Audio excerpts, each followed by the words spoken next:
So on May 4th, Kinda Funny Games, they uploaded a podcast where they interviewed Phil Spencer. I'm sure many of you have probably seen clips of it by now.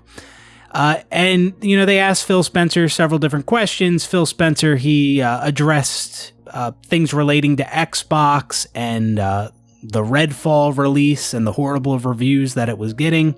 And in that interview, Phil Spencer being the head of Xbox, for those who didn't know, he said some things, some interesting, kind of controversial things.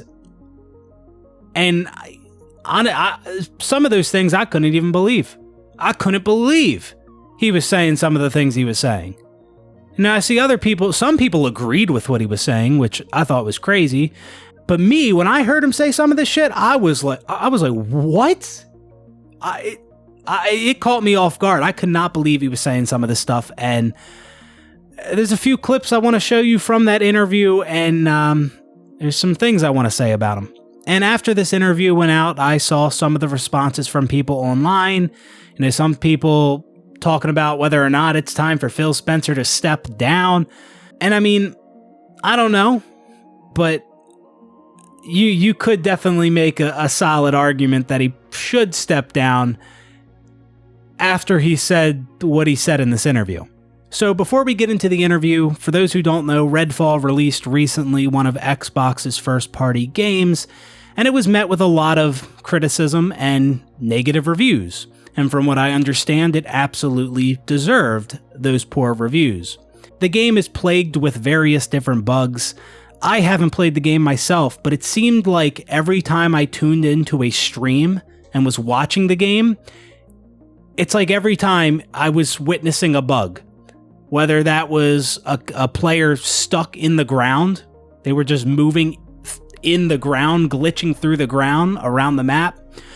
Sometimes like the scope on, weapons was broken, or some AI that wasn't functioning properly.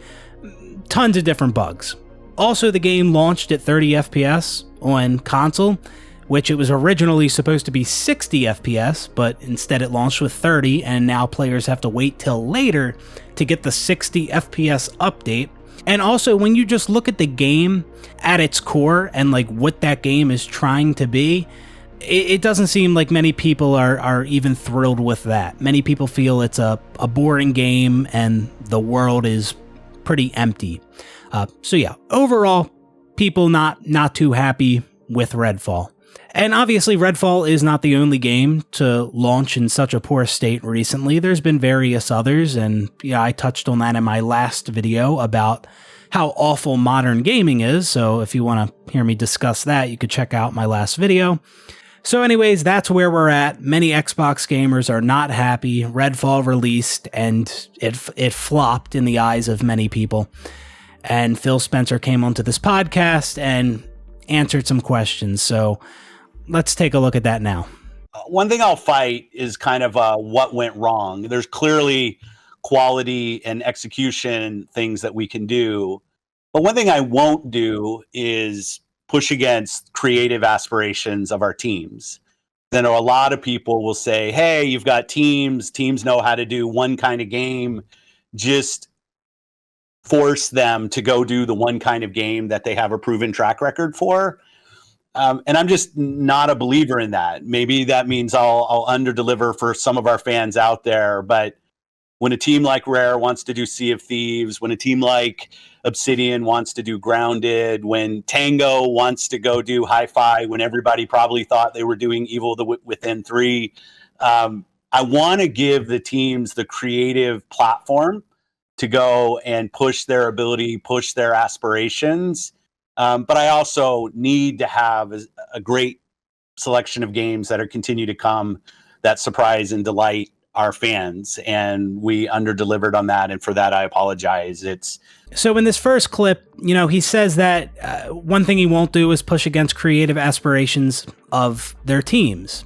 And he mentions, I want to give the teams the creative platform to push their ability and aspirations, but I also need to have a great selection of games. So basically saying that he wants the teams to be able to make the games that they want to make. He doesn't want to force them to make a certain type of game. But like he also said, he needs to have a great selection of games. But here's how I feel about it.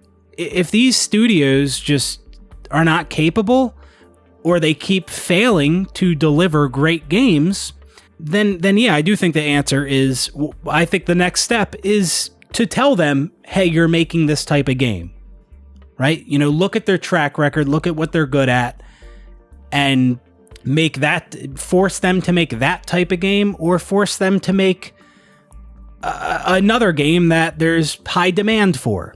Listen, developers, they don't always know what's best for games. They don't always know what gamers truly want. So, you know, maybe letting these studios make whatever type of game that they genuinely want to make, maybe that's not always the best option. And, you know, many AAA games are in development for several years, so it's also like a risk you're taking, right? By letting these developers go off and do whatever they want, make whatever type of game they want, it can be kind of risky, because then you're spending, you know, millions of dollars and several years making this game, and it might be a game that people don't even want. It might not be a great game. What goes into the decision to delay a game when you launch it feature incomplete, or there's a bunch of technical issues? Obviously, we've seen recent examples around the industry. Redfall and Halo Infinite are two that stick out in my mind for Xbox. You know, we obviously have seen the review scores. Clearly, you know, we've had the opinion that the game should be delayed. We know every developer wants to ship the best game that they possibly can, but from your level, you know, what's the balance there on when to ship a game that may be feature incomplete or have some technical issues, or just simply give it more time and delay it? If I think about a team's execution on a game, we had a creative vision, and did we realize that vision through the game that we created? That's not a delay question if the answer is no. I don't look at the review scores on Redfall, and there are quality issues, and we're working on those. But I think there's a fundamental piece of feedback that we get, that the game isn't realizing the creative vision that it had for its players. That doesn't feel like hey, just delay it. That feels like the game had a goal to do one thing, and when players are actually playing, they're not feeling that thing. They're not feeling the creative execution of the team. When a game needs to be delayed, what we did with Halo, we did with Starfield, we did with Redfall, because the production timeline is saying we have this vision and our production timelines don't get us to the completion of that vision, we do delay games. We do that. So what he says here, at first, it came across as kind of contradictory to me when I first heard it, but I think I understand what he's trying to say. So he talks about how, like, if the team didn't realize their creative vision with a game, he says that's not a delay question. But then he goes on to say, like, if the production timeline is saying we have a certain vision for our game, but the production timelines don't get us to the completion of that vision, then we do delay games. But before, he talked about how if the teams don't realize their creative vision with a game, that's not a delay question. We had a creative vision, and did we realize that vision through the game that we created? That's not a delay question if the answer is no. And our production timelines don't get us to the completion of that vision. We do delay games. We do that. So, you know, that definitely sounded, you know, pretty contradictory to me the first time I heard it. But I guess what he's trying to say is that, like, if a studio develops a game and they complete their vision and then they release the game and people don't really like the game, I guess he's saying that's not a delay question. Like, the studio, they completed their vision with the game. It just turns out that people don't really like it. That's not a delay question. A delay wouldn't have changed anything because the studio already realized their vision with the game. It just turns out people don't like it. He's saying that's not a delay question, And then with the second comment he made about like production timelines, not getting a game to the completion of the vision, I guess that means we'll delay a game if the developers don't have enough time to complete their vision. I hope that makes sense. I mean, that's kind of the only way I can make sense of it. I guess that's what I guess that's the difference between the two statements he made there, but, or maybe he just actually contradicted himself. This is one where the team didn't hit their own internal goals when it launched. I think it's maybe a little simplistic to just say, hey, if you would have just delayed it 3 months, the core creative of the game would have delivered on something that was different than what it was. So I look at them at different camps. If there's a production timeline issue, we've been open to delaying. If we just have more bugs than we should have at the end of a game, we're open to delaying. At some point, we have to have a creative vision and put the game out, and reviewers and players will tell us what they think. And then he goes on to say that it might be a little simplistic to suggest the core creative would have delivered on something different if the game was delayed 3 months. And, I get that. Yeah, there's only so much you can really do to a game in 3 months.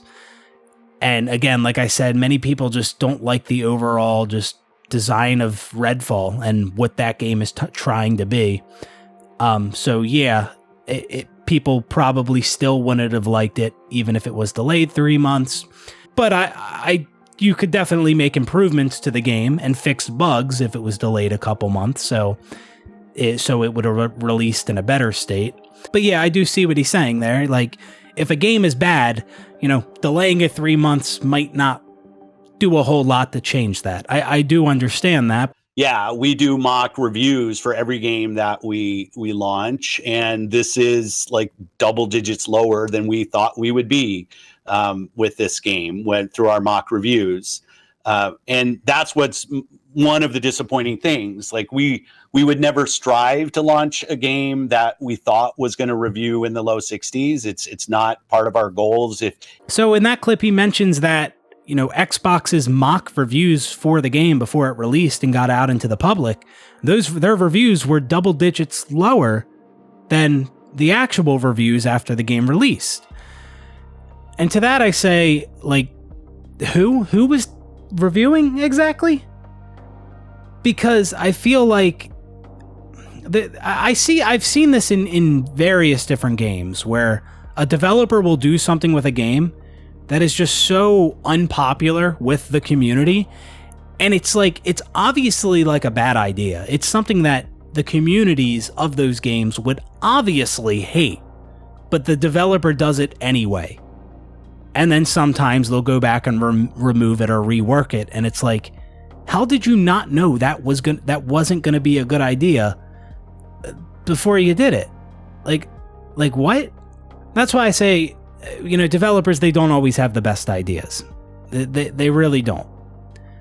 I think there's plenty of things where the average gamer could look at it, or you could just pitch them the idea, and they could just tell you right away, that's a fucking horrible idea. Like, just straight up right away. And they'd be right. Most people would think that's a horrible idea.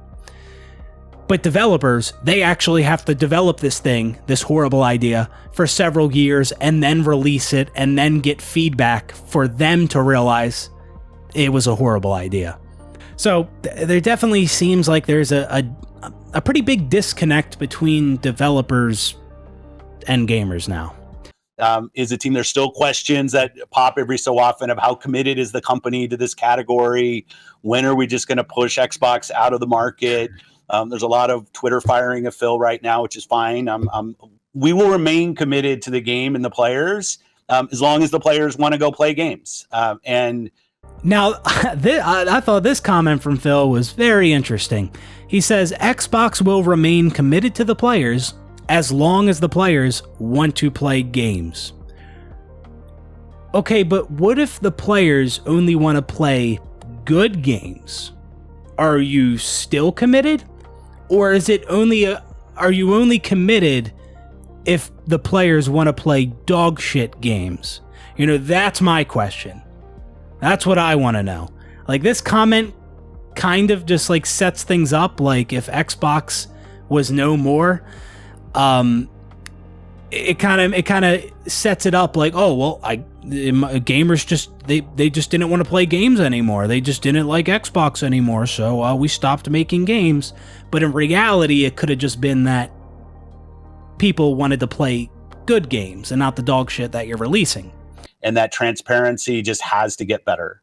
And I'm not pointing at anybody but myself, right? And you know, I guess at some point I will have enough knocks against me that it's somebody else here. But now Phil, he tries to take a lot of the blame here. He says he's not pointing to anyone but himself. I mean, he is the head guy, so obviously he is to blame. But again, I've said this plenty in the past. I don't think we should be taking all the blame off the developers.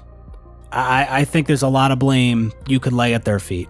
Like, a lot of people love to give the developers a pass and direct blame at other people. But again, I think the developers are, I think they do hold a lot of the blame.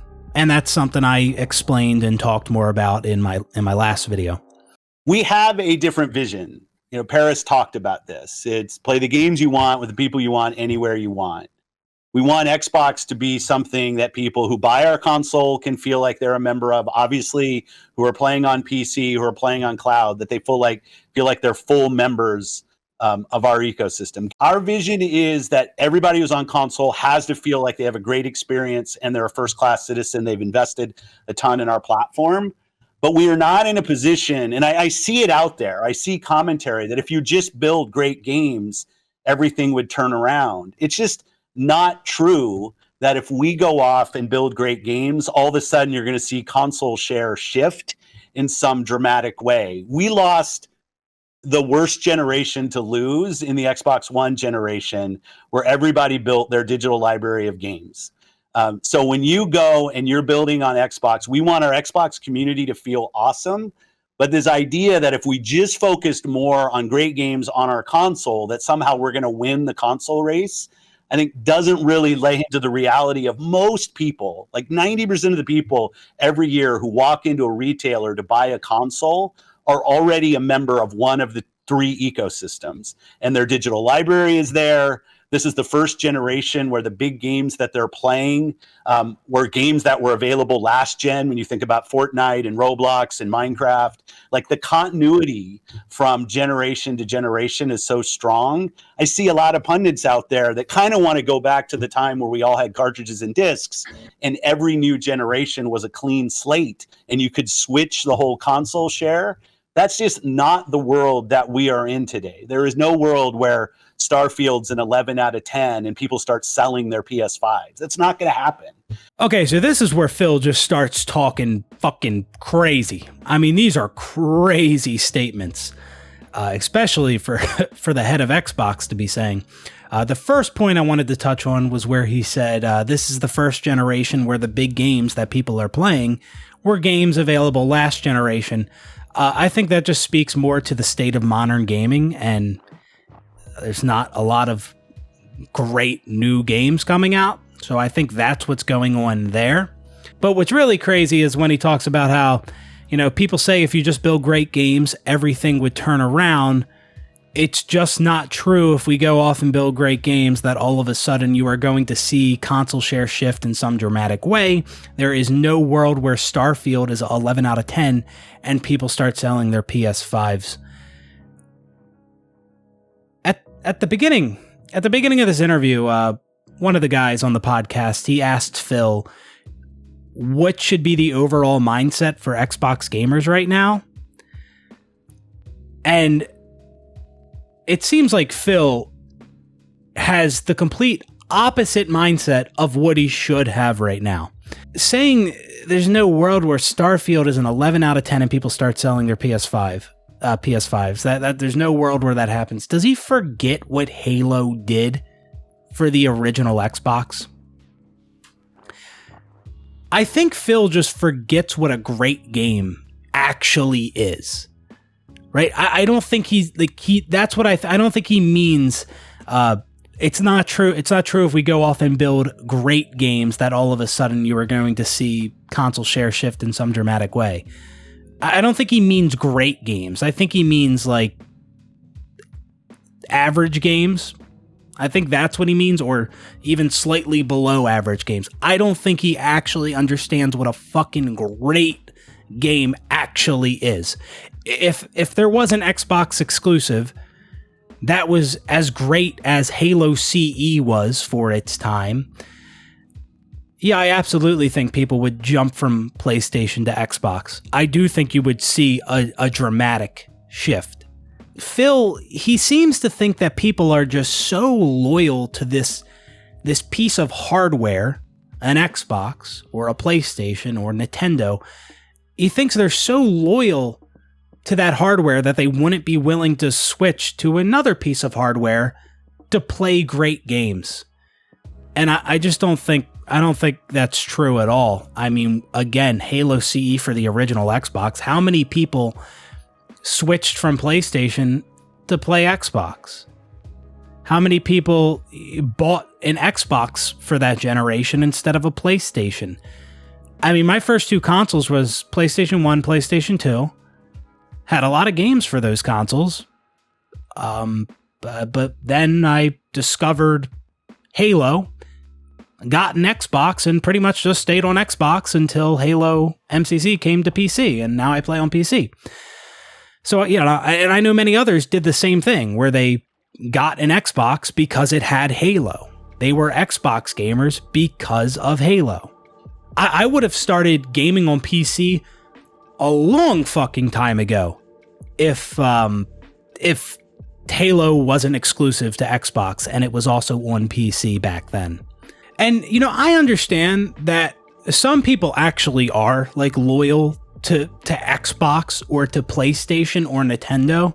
I get that some people are that way, but I don't think that's most people. I think most people are going to decide which gaming console they buy depending on which games that console offers. I mean, think about video streaming services. I mean, you got Netflix and Hulu and Paramount, HBO, Amazon Prime, Disney Plus, tons of different streaming services.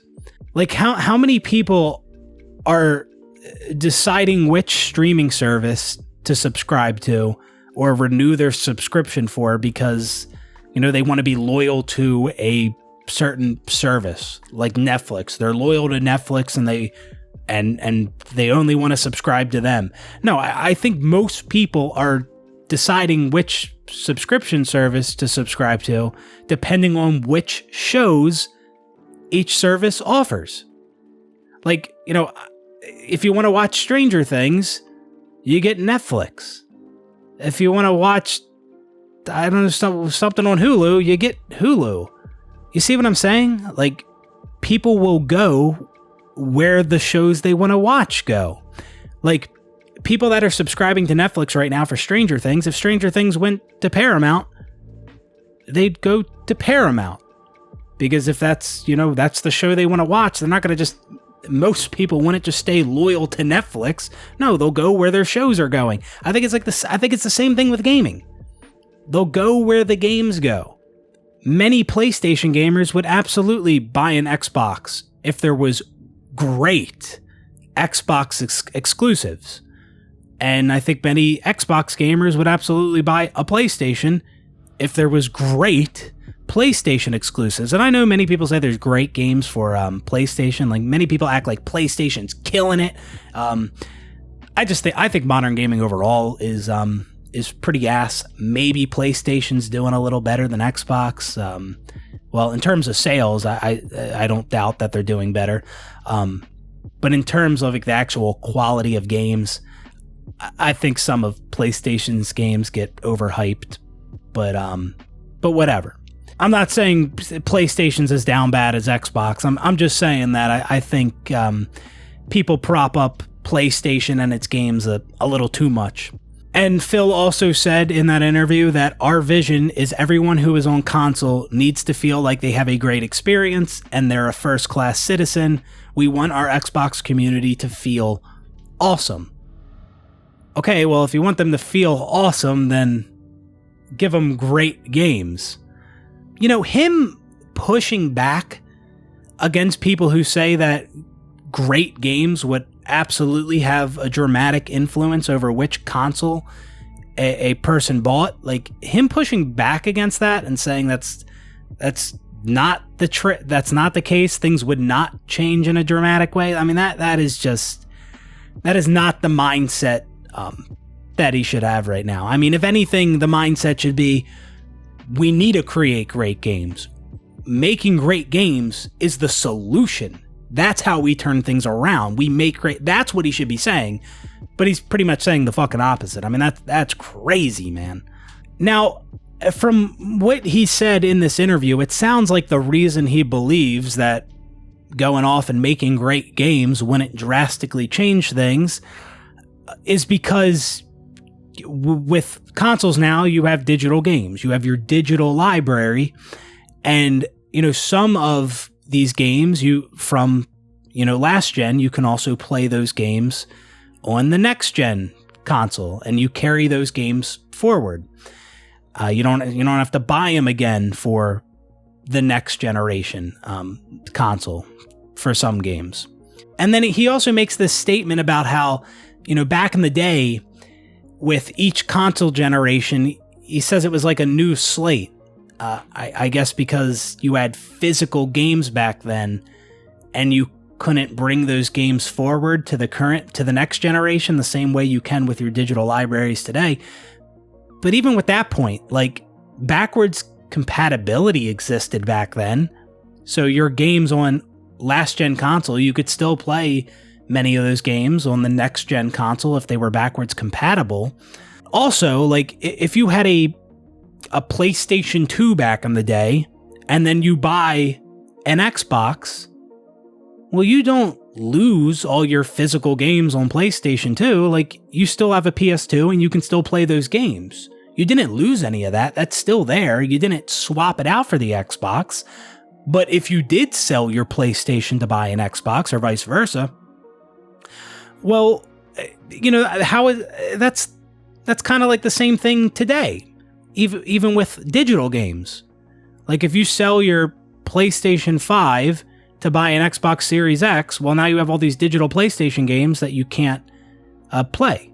Well, assuming you don't have a PC, because you can play some PlayStation games on PC, same way you can play some Xbox games on PC. But yeah, like, if you have a PlayStation 5 and that's your only piece of gaming hardware, like that's your only gaming console, and you sell that for an Xbox Series X, well, yeah, now you have a bunch of digital PlayStation games that you can't play the same way, like back in the day with physical games. If you sold your PlayStation, well, now you can't play those PlayStation games. So he tries to make it seem like it's a big difference now than it was back then, but I don't think it's as different as he's making it out to be. We have a different vision. Paris talked about this. It's play the games you want with the people you want, anywhere you want. Like, I just love playing video games. One of the things I am excited about is the ROG Ally, something I've got my hands on, if people have had a chance to play with that. And I just love the fact that here's another device that people are going to get to go experience great games on, whether it's your Steam Deck or that or your Xbox. I see the growth in video games. I get to spend time with creators who are excited about the opportunity that they have. I get to go play some amazing games, some of those in Game Pass, some of those not. And I just think the gaming space has never been more diversely creative than it is right now, and it's a privilege to be a part of it. Now, throughout this interview, it seemed like Phil was more excited about all the different types of ways you can play Xbox games more than he is excited about the games themselves. Like, at the end of the interview, he talks about the ROG Ally, some new handheld device you can play games on. And yeah, he just seems really excited about, there's all these different ways you can experience these games. And like, that just doesn't interest me at all. Like, I want great games. I don't care about all these other fucking devices that you can play the games on. I think many people would agree. Many people already have their gaming devices. They just want great games, and they have wanted great games for a while now. We used to get great games, but not recently. Not recently. There hasn't been many of them. And there's been a lot of games that release in very poor states, broken, unfinished. Now, after this interview went out, I saw many people saying, Xbox is dead, or Phil is admitting defeat, by saying that they lost the worst generation to lose with the Xbox One generation. And again, I think this could be turned around by just making great games. Great games. Not unrealistically great games. No, just great games. Like we used to do decades ago. I think that's the answer. That's the solution. But it doesn't seem like Phil sees that. There's no world where Starfield is an 11 out of 10 and people start selling their PS5s, man. I mean, I don't know that people would actually sell their PS5s, but if you had a real 11 out of 10 game, then yeah, I think you would absolutely see a huge influx in people playing Xbox, buying Xboxes. Like, is it crazy to say that people decide which gaming console they want to buy depending on which games that gaming console has to offer? Like, is that a hot take to say that? Right now, it absolutely does not look good for Xbox. And like I talked about in my last video, the state of modern gaming is fucking awful and has been awful for some time now. Hopefully one day things can, turn around and we can actually get some good games again. Again, not unrealistically good. Some people act like people just have unrealistic expectations now. No. Many people are just pointing to decade-old games and saying, hey, do that again. Just do what you did 100 years ago. Just do that again. And in many instances, it doesn't seem like many developers are trying to recreate or take inspiration from many of the great games of the past. But anyways, that's going to do it for this one. Hope you guys enjoyed the video, and I will see you on the next one. Peace out, everybody.